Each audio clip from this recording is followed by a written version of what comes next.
Witamy serdecznie po raz kolejny. Witam Ciebie, Marku. Dzień dobry wieczór. No, dzisiaj porozmawiamy sobie troszeczkę inaczej, nie na temat pana samochodzika, ale na temat takiej postaci ze świata fantastyki. Chodzi mi tutaj o Richarda Sharpa-Shavera. I chciałbym, żebyś tą postać nam przybliżył, bo jest to dosyć ciekawa, intrygująca postać, która wiele nawiązań w swoich dziełach ma właśnie do fantastyki, to co zauważyłem. Kim w ogóle był Richard Sharp-Shaver i jak rozpoczęła się jego ta nietypowa dosyć droga życiowa? Zanim o samym Shaverze, to jeszcze tylko małe uzupełnienie. On nie tylko był takim bossem fantastyki amerykańskiej, a w swoim czasie, bo dzisiaj przypuszczam, że niewiele osób o nim pamięta. Natomiast rzeczywiście była to w latach 40. i na początku lat 50. postać niezwykle ważna. Ale ostatecznie nie wszyscy interesują się fantastyką naukową. Hmm. On był ważny również dla tych wszystkich ludzi, którzy interesują się UFO oraz teorią, że być może za UFO odpowiedzialni są kryptoziemianie. On przedstawił bardzo spójną, choć niekoniecznie, szukam takiego słowa bardzo delikatnego, niekoniecznie rozsądną. Zaraz Państwo zrozumiecie, dlaczego używam tego słowa rozsądną. Niekoniecznie rozsądną teorię dotyczącą kryptoziemian, tego jak to wszystko funkcjonowało. Ale tak jak zawsze zacznijmy od początku. Richard Sharp-Shaver urodził się w 1907 roku, w październiku. No, w takiej rodzinie, zostawmy zresztą jego rodzinę, bo to nie jest takie ważne. Żył sobie, żył i miał pewnego razu 25 lat i pracował w fabryce na stanowisku spawacza. Proponuję zapamiętać to stanowisko spawacza, 32 rok, bo to dosyć ważne. 2 lata później Richard Shaver trafił do zakładu psychiatrycznego. Skierowała go tam żona. No, było kilka trudnych przejść w tak zwanym międzyczasie. No, przede wszystkim zmarł jeden z jego braci, jego brat, ale też no, to miał być dowcip, więc się nie uda. No, on się również ożenił. No i to właśnie ta żona go bardzo szybko skierowała do zakładu psychiatrycznego. On był w tym zakładzie psychiatrycznym, chyba po 3 latach z niego wyszedł, no ale tak się złożyło, że później trafił znowu do innego ośrodka, bo coś tam mu się z tym zdrowiem nie za bardzo toczyło.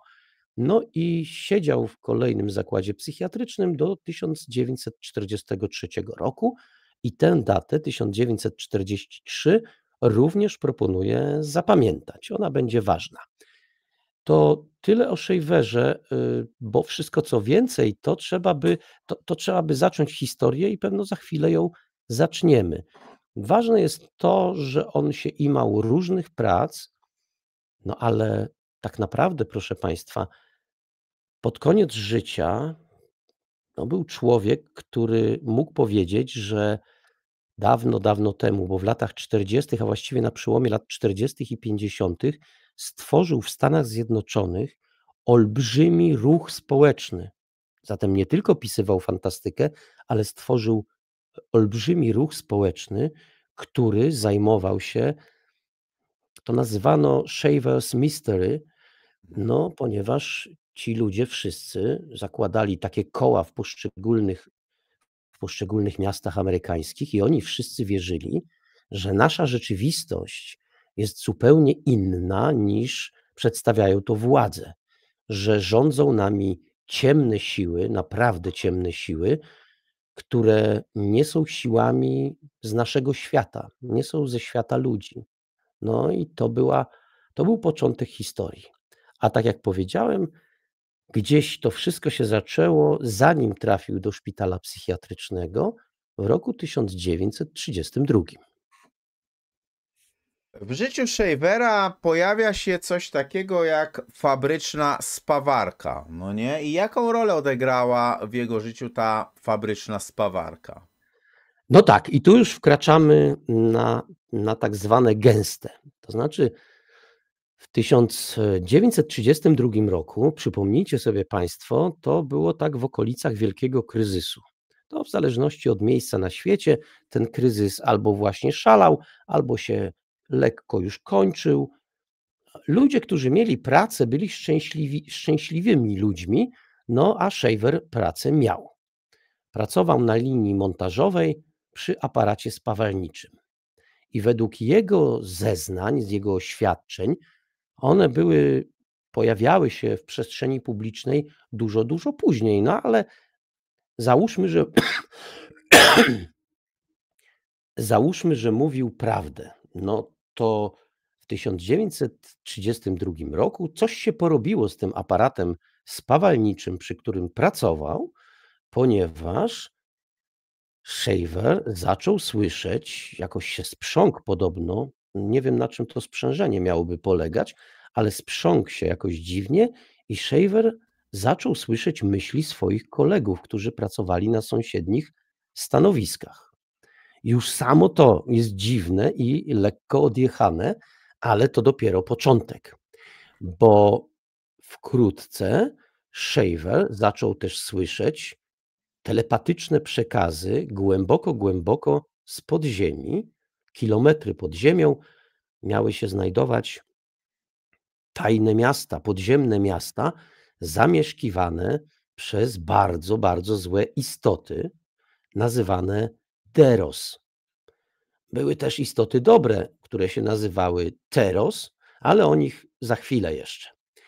Ci Derosi, oni byli straszni, ale najpierw zanim opowiem, jacy byli straszni, no to warto powiedzieć, że oni się nie wzięli znikąd. Otóż według Shavera dawno, dawno temu, jak bardzo dawno, istniała sobie taka wyspa nazywana Lemuria. Do tej historii wrócimy. Na razie zostawmy samą nazwę. Lemuria. I tam rozwijała się cywilizacja, która nie była ludzką cywilizacją, ale była bardzo zdolna i rozwinęła się do poziomu takiego no, technologicznego, tak to określmy. No, skonstruowała Terosów i Derosów. Tam w tej nazwie, w rozwinięciu tej nazwy pojawia się robot, ale to nie chodziło o roboty w sensie mechanicznym, to były istoty żywe, natomiast ta robotowatość odwoływała się do sposobu ich postępowania. Oni byli nieludzcy, bez empatii. No właśnie, ponieważ byli nieludzcy, no to oni się znęcali nad ludźmi. Jak się znęcali? Znowu za chwilę muszę jeszcze z tymi mieszkańcami Lemurii skończyć. Mieszkańcy Lemurii doszli do wniosku, że słońce, to nasze słońce, Sol, bardzo im szkodzi. Jakoś tak to promieniowanie specjalnie im nie służyło, zatem wyemigrowali z Ziemi, odlecieli gdzieś bardzo, bardzo daleko, a Derosi i Terosi pozostali, no i stali się, no trudno powiedzieć panami tej planety, ale stali się współmieszkańcami. Knuli w tych podziemiach, tam żyli, a cóż, dlaczego mówię, że knuli? Otóż pasjami uwielbiali porywać ludzi. Porywali tych ludzi właściwie w dwóch celach. W celach konsumpcyjnych, czyli po prostu pożerali, ale mieli je też inną fascynację.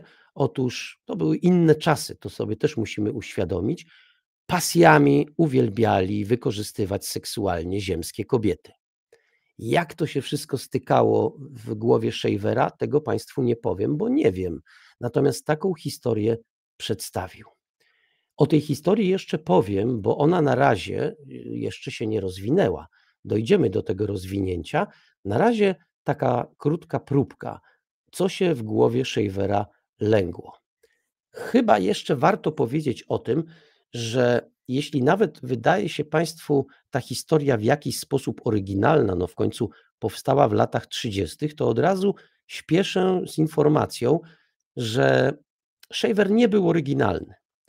Shaver wykorzystał prawdopodobnie zasłyszane historie, które przewalały się przez grupy nie tylko w Stanach Zjednoczonych. Wtedy bardzo modna była teozofia. Ona była modna już od drugiej połowy XIX wieku. No a pewną zasadą tych grup teozoficznych było to, że one się mnożyły przez podział. To znaczy, jak się tam pojawił ktoś, kto czuł, że ma coś mądrego do powiedzenia, to natychmiast zakładał swoją grupę. I tak, o ile na początku była Madame Blavatsky, gdzieś tam się pojawiał też Lytton, autor takiej ważnej książki zatytułowanej Nadchodząca rasa, która tam starała się opisać podziemną cywilizację. No, na początku były te postacie, ale później, gdzieś na początku XX wieku, to naprawdę zaczęło się mnożyć przez podział. Jak ktoś miał jakąś koncepcję, to zaraz ją wykładał, ale później się kłócił z pozostałymi i zakładał swoją grupę. Te historie, na przykład o Lemurii, nie wiem, czy Państwo wiecie, na początku historia o Lemurii pojawiła się dlatego, że starano sobie wyobrazić, jak to się stało, że pewne zabytki geologiczne oraz takiej fauny, pozostałości fauny, na przykład na Madagaskarze, są w jakiś sposób podobne do tych, które znajdują się po przeciwnej stronie Oceanu Indyjskiego, gdzieś w okolicach Indii. Wymyślono wówczas koncepcję pomostu lądowego, nazwano go Lemurią. Dzisiaj wiemy, że taki pomost nie był potrzebny, że to się troszeczkę inaczej odbywało, ale wtedy, na przełomie XIX i XX wieku, koncepcja Lemurii wydawała się całkiem fajna. Ta Lemuria później w wykonaniu teozofów wędrowała sobie nie tylko po Oceanie Indyjskim, po różnych miejscach, ale wędrowała też w stronę Oceanu Spokojnego. No i tak to się toczyło. Ja nie będę teraz tej historii opowiadał do końca. Chciałem tylko uświadomić Państwu, że te historie Shavera, one były zakorzenione w czymś, co było wcześniej, w czymś, co funkcjonowało od wielu dziesięcioleci. W jego głowie to po prostu, prawdopodobnie, chyba że założymy, że mówił szczerą prawdę, ale należy podejrzewać, że w jego głowie po prostu pewne rzeczy się zestroiły ze sobą, pewne rzeczy w jakiś sposób zostały przeinterpretowane, no i powstała historia o mieszkańcach Lemurii, którzy opuścili Ziemię, pozostawiając tutaj Terosów i Derosów. Eee, Jak w ogóle doszło do współpracy między Shaverem a Ryanem Palmerem, redaktorem Amazing Stories? No tak, Amazing Stories to było takie palpowe czasopismo, których wówczas w Stanach Zjednoczonych namnożyło się na potęgę. No właściwie nie wówczas, bo pod koniec lat 20. Wiecie Państwo, słaby papier, kolorowa okładka i fascynujące historie z pogranicza fantastyki naukowej, fantasy, horroru i innych gatunków, jakoś tam o fantastykę zahaczających. No i Ray Palmer był naczelnym Amazing w 1943 roku. Mówiłem, że to ważna data, więc teraz do niej nawiążemy. Otóż Shaver po tych pobytach w zakładach psychiatrycznych, chociaż on na ten temat ma zupełnie inną historię, mam nadzieję, że nie zapomnę o niej opowiedzieć, ale na razie przyjmijmy, że jak wyszedł z kolejnego pobytu w zakładzie psychiatrycznym, to napisał do Raya Palmera, do Amazing, list. W tym liście mówił o takim swoim odkryciu. Oczywiście to odkrycie zostało dokonane dzięki kontaktom z Terosami, a właściwie tak, z Terosami. Derosi to byli ci gorsi, a Terosi byli w porządku i oni mu zdradzili, że wszystkie ziemskie języki, angielski, polski, każdy ma wielką tajemnicę, każdy z tych języków. Na czym polega ta tajemnica? Otóż według interpretacji, a właściwie ten tajny język nosił nazwę Mantong. Według tej koncepcji każda litera alfabetu ma ukryte znaczenie. I teraz, jeśli mamy jakiś wyraz, to każdą literę musimy zobaczyć, jakie jest znaczenie tej litery. Później po kolei zestawiamy te znaczenia i nam wychodzi na zasadzie interpretacji, jakie jest prawdziwe znaczenie słowa. Ja wiem, to jest trochę skomplikowane, ale jeśli wpiszecie sobie Państwo w internecie Mantong, to wyskoczy Państwu, bo każda literka, no wybaczcie Państwo, nie pamiętam. Pamiętam, że na przykład w angielskim języku, ale to dotyczy wszystkich innych języków, znaczenie literki A to jest air, powietrze. I tak dalej, i tak dalej. Tam było dobro, zło i tak dalej. Każda litera miała swoje znaczenie. I teraz jak mamy te wszystkie literki zestawione, to już troszeczkę na zasadzie wróżki musimy wyinterpretować, co dany wyraz znaczy naprawdę. No szalone, moim zdaniem szalone, ale Palmer zdecydował się to opublikować. Znaczy opublikować list. List, w którym nie tylko omówiona była idea tego języka tajnego, ale też przedstawione znaczenia w języku angielskim.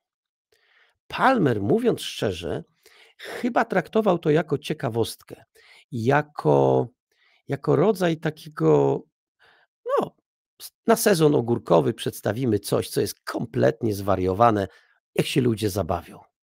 Tymczasem do redakcji pisma zaczęły przychodzić listy, no to była era listów, które mówiły: tak, ten gość ma rację, Shaver ma rację, tak właśnie jest.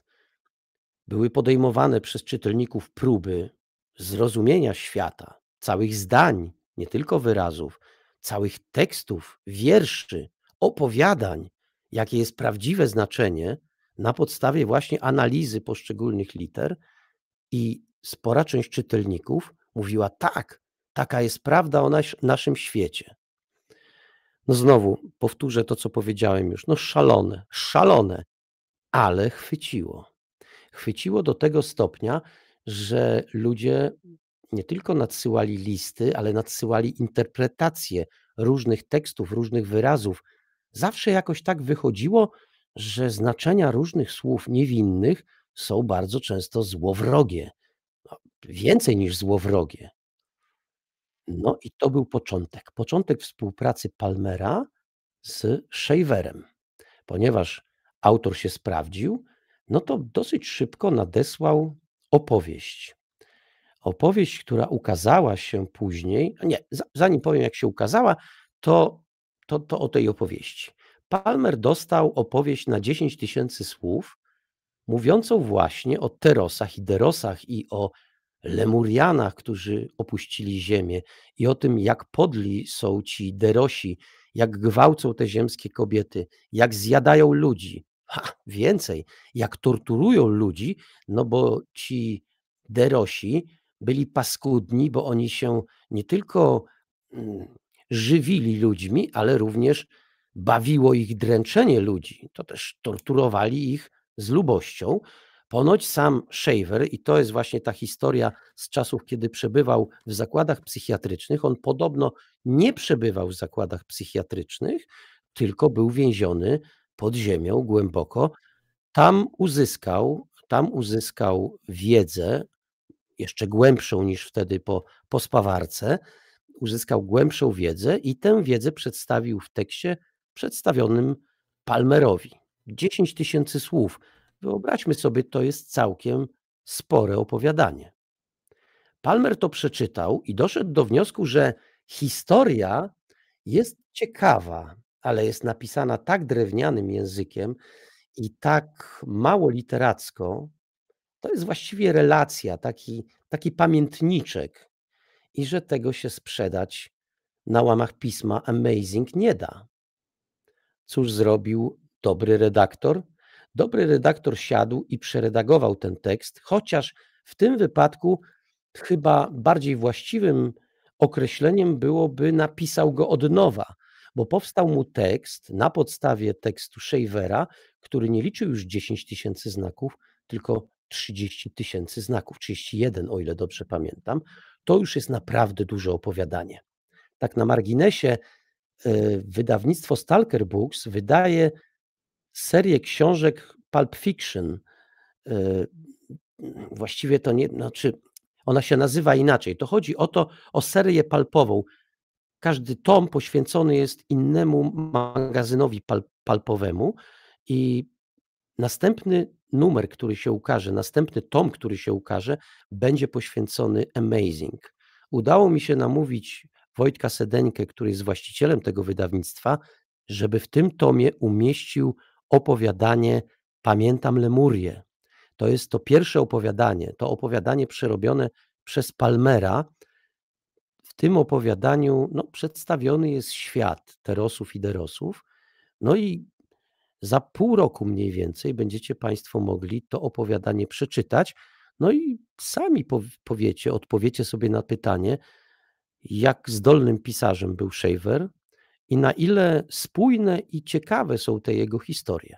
Mhm. Wróćmy jednak do historii.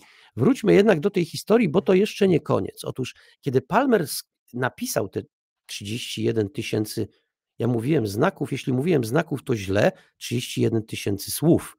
I te 10 000 to też było słów, więc to naprawdę spore dziełka. W każdym razie, kiedy to się ukazało, to znowu Palmer żył trochę w napięciu, bo nie wiedział, czy to tylko jego zafascynowała ta historia, czy też to jest historia, która chwyci. Okazało się, że chwyciła i to jak chwyciła. Ludzie znowu pisali dziesiątki tysięcy listów do redakcji i żądali, żeby te historie ciągnęły się dalej, żeby opowieść Shavera była kontynuowana, żeby ukazywały się nowe teksty. Co więcej, po pewnym czasie inni autorzy zaczęli w tym duchu i w tym uniwersum, tak to się mówi, tworzyć swoje teksty. Więc powstało zjawisko Shaver's Mystery, które zaczęło zataczać coraz większe kręgi. O tych kręgach za chwilę. Powiem jedno, ja to jestem człowiek, do którego przemawiają liczby. Nakład pisma skoczył ze 135 000 do 185 000 i jak się często podkreśla, zatrzymał się na tej granicy 185 000 tylko dlatego, że wydawca nie chciał płacić zbyt wysokich podatków. Podobno przekroczył 200 000, ale tu się już poruszamy na gruncie teorii spiskowych, więc po prostu przyjmijmy te 185 000. Stało się tak, że na przełomie 1945 roku i powiedzmy 46 do 7 mniej więcej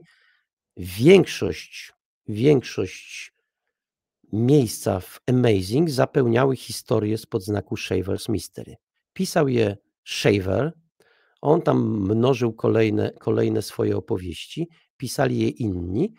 To troszeczkę nie podobało się rasowym pisarzom, tym, którzy tworzyli inne historie, nie spod znaku Shaver's Mystery, którzy chcieli pisać o obcych, o podbojach Marsa na przykład, a nie było dla nich miejsca, bo wszędzie był Shaver i jego naśladowcy.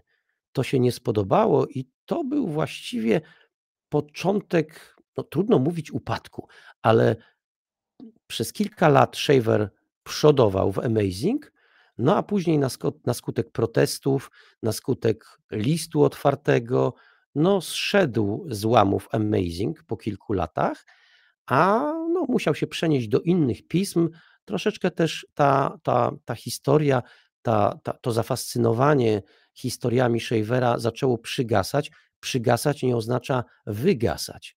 W dodatku pojawiły się też inne zjawiska, o których pewno jeszcze Państwu opowiem.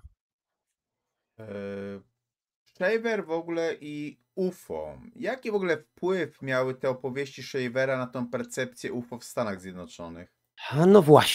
No właśnie, to jest ta historia, którą zasygnalizowałem. Otóż my dzisiaj, no, z perspektywy lat, nie mamy kontaktu z ludźmi, którzy świadomie żyli w latach 40., tak w pełni świadomie. To już są staruszkowie, jeśli w ogóle żyją. My dzisiaj, trudno nam jest rozdzielić, co było najpierw, jajko czy kura, czy najpierw były opowieści o UFO, czy najpierw były opowieści Shavera.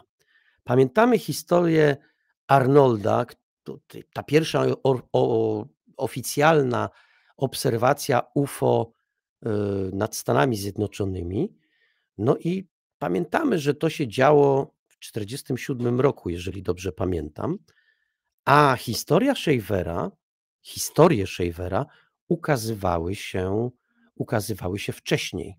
Jedna z okładek Amazing, bodajże z 1946 roku, zawiera rój latających talerzy, bo tak to wtedy nazywano owo UFO, latających talerzy, które coś rozpylają, i bardzo wielu badaczy kultury masowej sugeruje, że rozpowszechnienie się fenomenu znowu latających talerzy było łatwiejsze.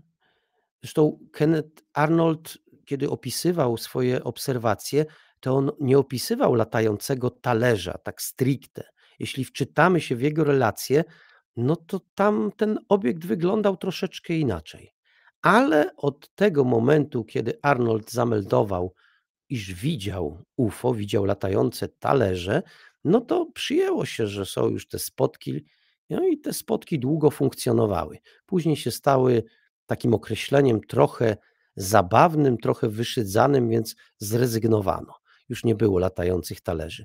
Ale do czego usiłuję nawiązać, o czym usiłuję mówić? Otóż, tak jak to podkreślałem, wielu badaczy kultury masowej nie jest pewnych, czy przypadkowo właśnie opowieści Shavera, a skąd się wzięły te latające talerze w opowieściach Shavera? Otóż nic się nie bierze znikąd. Dowiadujemy się w jednej z opowieści Shavera, że ci źli derosi, oni czasami opuszczają swoje podziemia i lecą na spotkania. Z kim się spotykają? No nie ze swoimi stwórcami, ludźmi z Lemurii, a właściwie istotami z Lemurii, bo to nie byli ludzie. Oni się tam spotykają ze swoimi odpowiednikami, z równie złymi, mrocznymi istotami z innych planet, tworzą rodzaj takiej złej międzynarodówki. No właściwie to nie międzynarodówka, kosmicznej jakiejś międzynarodówki, i tam wymieniają się doświadczeniami, jak być jeszcze gorszym. No tak, no w każdym razie dlatego pojawiły się latające talerze na okładzie Amazing, co zresztą można sprawdzić, co było pierwsze, czy meldunek Arnolda, czy okładka w Amazing. No niestety albo stety okładka w Amazing. Zatem, no, ponieważ ludzka pamięć i ludzka podświadomość różnymi chadzają drogami, no nie da się wykluczyć, że ta okładka Amazing, przypomnę, w całkiem niezłym nakładzie, a jak to leżało w księgarniach i kioskach, no to ludzie przemykali po tym oczyma, no to się mogło utrwalić. I później już nawet nie do końca świadomie ludzie bez problemu przyjmowali opowieści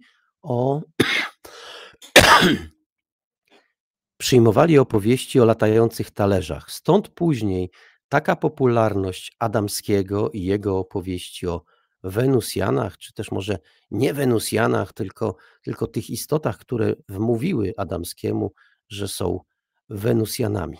Tak to się dziwnie toczyło. Tak mi się w tej chwili przypomniało, kiedy mówiłem o tych mieszkańcach Lemurii, że znowu, jeśli sięgniecie Państwo po teozofię, po opowieści teozofów, no to teozofowie zapełnili Lemurię dziwnymi istotami jajorodnymi, które jednak ta seksualność w tym czasie była jakaś taka rozbuchana, bo te istoty jajorodne, przypomnę, jakby lubowały się w współżyciu z tymi dzikimi ludźmi, którzy już wówczas hasali po naszej planecie. Ponoć coś z tego nawet wychodziło w sensie biologicznym. No to już jest szaleństwo, ale to funkcjonowało w opowieściach niektórych odłamów teozofów, więc sprzedaję Państwu tę historię, bo znowu ja prowadzę do tego, że Shaver, pomimo że porwał za sobą sporą część Stanów Zjednoczonych, to w swoich opowieściach był średnio oryginalny. On po prostu znalazł klucz do tego, żeby te historie opowiadane w zamkniętych teozoficznych kręgach, no w których to kręgach trzeba było być do pewnego stopnia wtajemniczonym, należeć do pewnej grupy, która stała na straży tajemnicy, opowiadała sobie różne historie. Shaver znalazł sposób, jak to puścić między ludzi, jak te opowieści sprzedać w atrakcyjny, w miarę atrakcyjny sposób, jak pobudzić wyobraźnię ludzi i sprawić, żeby oni zafascynowali się tą historią, tymi historiami. Do tego stopnia mówiłem o ruchu społecznym, bo uwierzcie Państwo, te ruchy społeczne w Stanach Zjednoczonych, w poszczególnych miastach, one skupiały setki tysięcy ludzi. Ludzi przekonanych o tym, że opowieści Shavera są prawdziwe. Co więcej, dochodziły historie na przykład z Europy. Pewna pani zeznała, że przebywając w hotelu w Paryżu, zjechała tajną windą, oczywiście wszystko było tam tajne, więc tajną windą przez przypadek zjechała do podziemi bardzo, bardzo głęboko. Przez bodajże rok była dręczona w wiadomy sposób przez derosów i gdyby nie uczciwy, dobry Teros, który pomógł jej uciec, no to pewnie źle by tam skończyła w podziemnych miastach derosów, a tak, no tak jej się udało. Takich doniesień potwierdzających, podobnie jak w przypadku tego alfabetu, o którym wspomniałem, takich historii potwierdzających opowieści Shavera również mnożyło się i znowu to były listy, nieustający strumień listów nadchodzących do redakcji. Najpierw Amazing, a później do redakcji, które drukowały kolejne opowieści Shavera. Jak tobie się wydaje, czy jego opowieści były traktowane jako fikcja literacka, czy Shaver po prostu autentycznie wierzył w ich prawdziwość? No, to są trzy niejako zagadnienia. Jak to już delikatnie sugerowałem na początku mojej opowieści, Shaver, nie wiem, tu trzeba być politycznym w tym YouTubie, więc no Shaver był pacjentem szpitali psychiatrycznych. Powiedziałem to najdelikatniej jak potrafię. W związku z tym mógł wierzyć, że to jest prawda. To były objawy, które on wykazywał, o których pisze się w literaturze, jakoś tak zahaczające o paranoję, o schizofrenię i to naprawdę mogło funkcjonować na tej zasadzie, że on w to wierzył. Łączyło się zatem głęboka wiara z pewnym przekazem zaczerpniętym od teozofów, no i to dawało miks, w którym on był bardzo wiarygodny. A ponieważ był wiarygodny, jeszcze był wspomożony przez Palmera, naczelnego Amazing Stories, więc skoro był wspomożony jeszcze pod względem literackim, to te historie świetnie się czytały. Dzisiaj, nie dalej właśnie jak dzisiaj, rozmawiałem z pewną osobą, która jest po lekturze tego pierwszego opowiadania, pamiętam Lemurię, i ona mi powiedziała, wiesz, to może nie jest oryginalne, to może nie jest wysublimowane literacko, ale pomysły ten facet miał zadziwiające.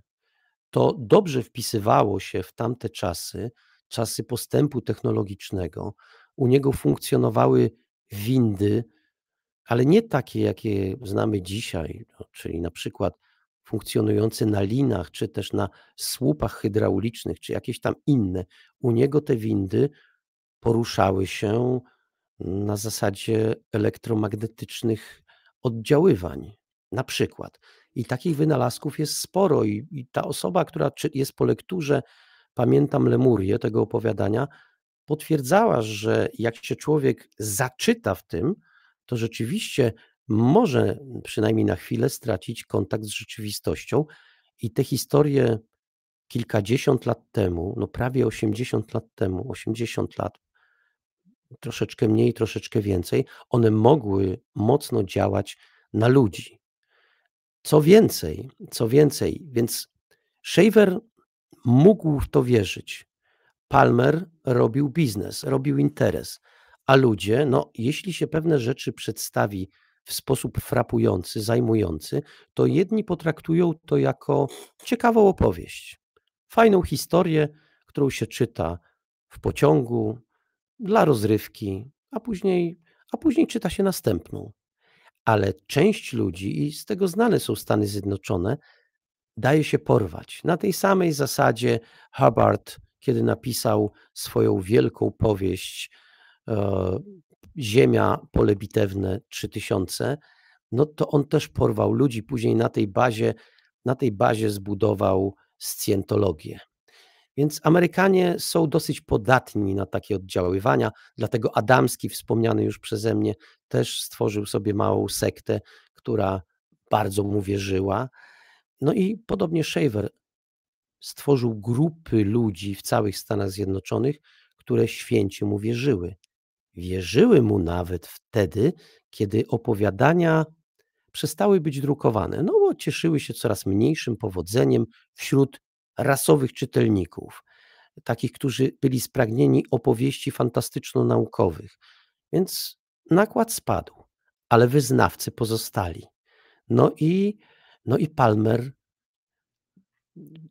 musiał się, przez to, że nakłady spadały, musiał się pożegnać z funkcją naczelnego Amazing, a z kolei Shaver, skoro nie szło mu już z pisaniem, chociaż znowu nie szło, nie ukazywały się nowe opowiadania, on znalazł sposób na zarabianie pieniędzy i na dostatnie życie, ale cóż, proszę Państwa, w roku 1958 wyszedł w Stanach Zjednoczonych zbiorczy tom wszystkich opowiadań Shavera, które napisał, które się ukazały w różnych magazynach, i ten zbiorczy tom cieszył się ogromnym powodzeniem.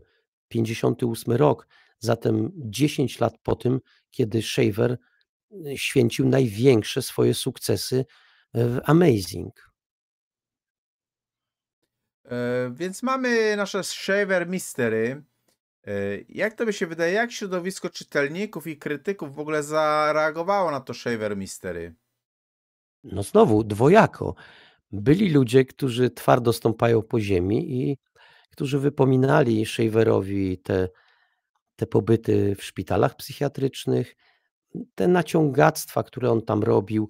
No, byli też ludzie, którzy analizowali go pod kątem psychiatrycznym, a właściwie już więcej niż psychiatrycznym, bo dopatrywali się w tych jego opowieściach o torturach. Uwielbiał opisywać tortury, uwielbiał opisywać, na tyle na ile mógł sobie pozwolić w tamtych czasach, gwałty.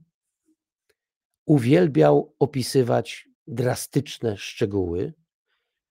No to wskazywało na to, że gość, no coś, te wizyty w szpitalach psychiatrycznych nie były przypadkowe.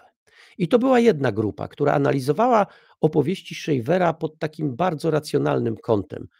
Czy w ogóle jest możliwe, że kiedyś była ta Lemuria, te inne istoty, że ci Terosi i Derosi i w ogóle, czy to się wszystko trzyma tej przysłowiowej kupy.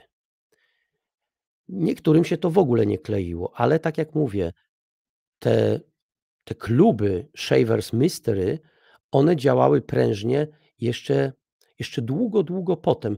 Z tego, co ja pamiętam, ostatnie z nich chyba wygasały na przełomie lat 60. i 70.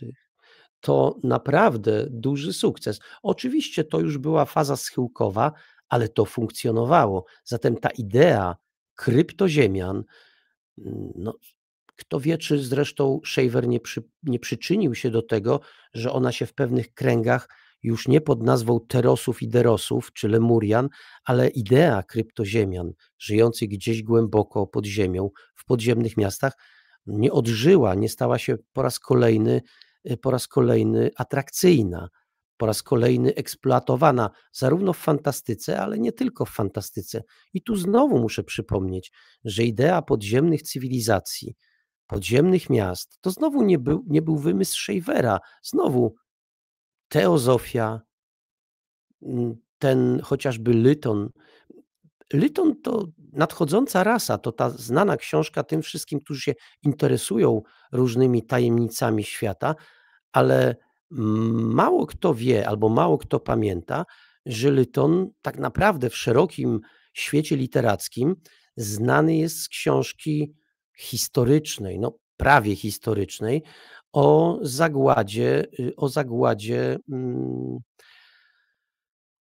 zagładzie miasta leżącego pod wulkanem. Da się to wyciąć, bo wyleciała mi nazwa i będziesz mógł to wyciąć? No, postaram się, ale nie wiem, jak da radę, to wytnę. Haha, postraszyłeś mnie teraz. No. Jak się nazywa?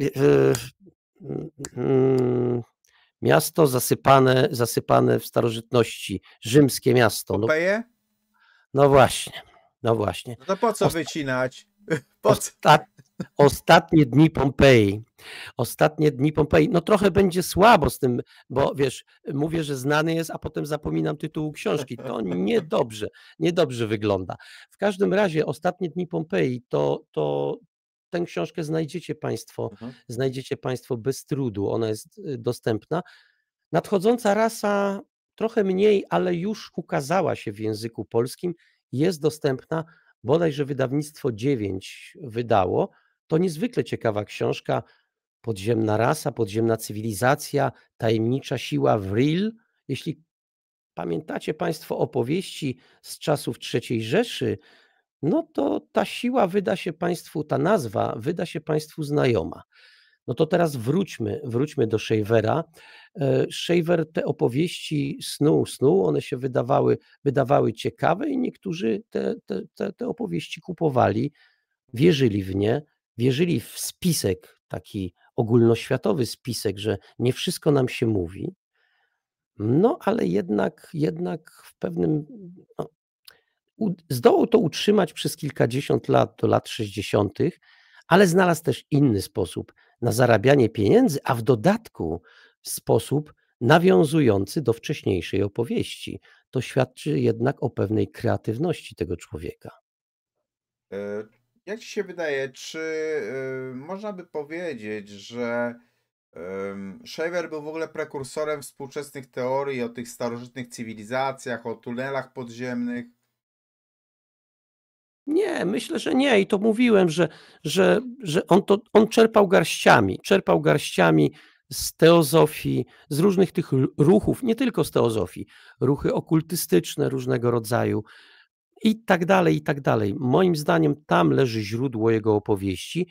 Znowu, nie do końca wiem, czy źródło uświadomione, czy nie, bo to tak działa troszeczkę nasza pamięć, że my pewne rzeczy słyszymy, czasami o nich zapominamy, ale nasza podświadomość ich nie zapomina i czasami wymyślamy coś na nowo, tak nam się przynajmniej wydaje, a to są opowieści zaczerpnięte, które gdzieś tam usłyszeliśmy, czasami nawet w dzieciństwie i stąd się one czasami biorą.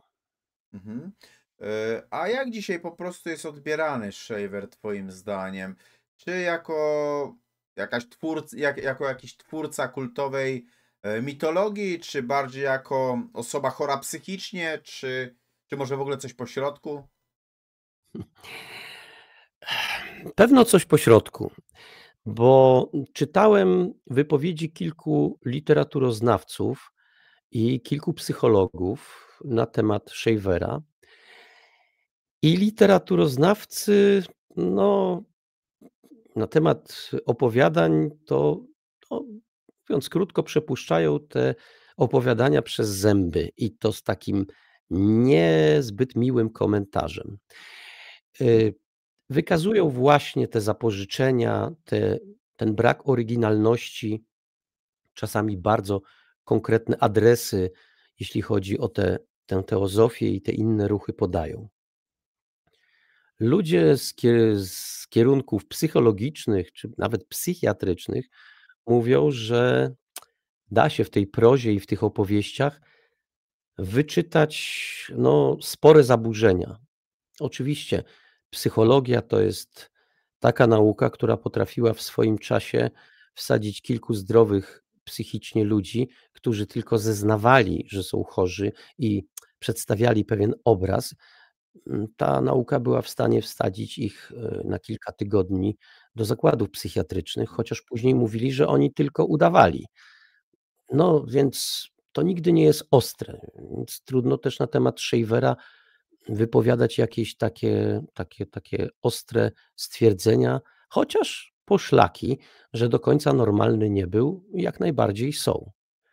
Ale zadziwia mnie jego żywotność. Ja wspomniałem, że kiedy wygasły te opowieści Shavera drukowane w czasopismach, to on znalazł sposób na to, żeby utrzymać się na powierzchni, żeby ciągnąć historię o podziemnej rasie, a jednocześnie zarabiać pieniądze.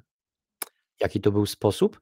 Otóż, jeśli widzieliście Państwo kiedyś, jak wygląda agat, no to on jest nie tylko kolorowy, ale czasami przypomina, jak się go przetnie, to przypomina, no, rodzaj hologramu. Mieni się i jest taki dziwny. Otóż Shaver wykombinował, że agat to tak naprawdę nie jest żaden minerał. To są biblioteki pozostawione przez tę pierwotną rasę, przez twórców Terosów i Derosów, przez tę lemuriańską rasę. Oni zostawili biblioteki całe i te agaty to są zapisy, takie ich encyklopedie. Mhm. Wpadł na pomysł, że będzie wypożyczał agaty, za opłatą oczywiście, wysyłał je do ludzi i do każdego agatu, bardzo kolorowego, bardzo tajemniczego, dołączony był opis, co w danym, no ja nie wiem, jak to ująć nawet w słowa, w danym agacie, czy na danym agacie, czy na tym przekroju, co się znajduje, o czym napisali z tej głębi dziejów ci Lemurianie w tym konkretnym miejscu. I to były różne tłumaczenia. Raz to były historie cywilizacji, raz to były jakieś zapisy techniczne, jakieś zapisy handlowe. No wszystko tam było na tych agatach. On to traktował śmiertelnie poważnie. Te opisy, no myślę, że gdyby ktoś się zdobył, jakby pokusił, żeby zebrać te opisy od różnych ludzi, no to mielibyśmy bardzo ciekawą lekturę, o czym tam na tych agatach ta podziemna rasa zapisywała, jakie tam historie zostały zapisane. Co więcej, to dla jednych byłaby ciekawa opowieść, dla innych natomiast no, byłaby to dodatkowa dokumentacja stwierdzająca nie najlepszy stan psychiczny Richarda Sharpshavera. Ale pieniądze na tym zarabiał chyba niezłe, ponieważ robił to właściwie do końca życia.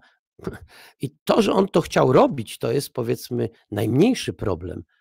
Natomiast to, że on znajdował całe rzesze chętnych, żeby takich wypożyczeń dokonywać, czyli dostajemy kawałek agatu i historię do tego, że było tylu ludzi, żeby zapewniało mu to całkiem niezłe dochody, z których mógł się utrzymywać, no to już, proszę Państwa, jest specyfika, zapewne specyfika amerykańska, ale mówiąca coś zarówno o społeczeństwie, jak i o żyłce do biznesu, którą Shaver, obojętnie czy był zdrowy, czy chory, to jednak miał. Dzięki ogromne, Marku, za poświęcony czas. Ja ciekaw jestem, czy wy czytaliście dzieła Shavera, bo on oprócz pisania zajmował się też malarstwem, zajmował się też rzeźbą. On twierdził w ogóle, że w wielu skałach, w wielu kamieniach ukryte są zagadki świata i to jest bardzo ciekawe. To I te bardzo, agaty właśnie, to te agaty. bardzo, bardzo tajemnicza sprawa. Dzięki ogromne, Marku, że znalazłeś chwileczkę czasu, żeby przybliżyć nam jego postać. Ja Cię zapewniam, że ta nasza dzisiejsza rozmowa będzie z dubbingami w kilku językach. Także myślę, że sobie dotrze do szerszej liczby słuchaczy. My ciekawi jesteśmy waszego zdania na ten temat, natomiast ja również serdecznie zapraszam i zachęcam, żeby zajrzeć na kanał do Marka. Pod naszą rozmową znajdziecie linka, więc bez najmniejszego problemu będzie można zajrzeć tam. Dużo ciekawych rzeczy Marek tam publikuje. W związku z tym myślę, że też i jego przy okazji odwiedzicie. Dzięki ogromne raz jeszcze, Marku. Pozdrawiam Ja też serdecznie ja też dziękuję, dziękuję tobie, dziękuję słuchaczom. i do następnego razu. Do następnego.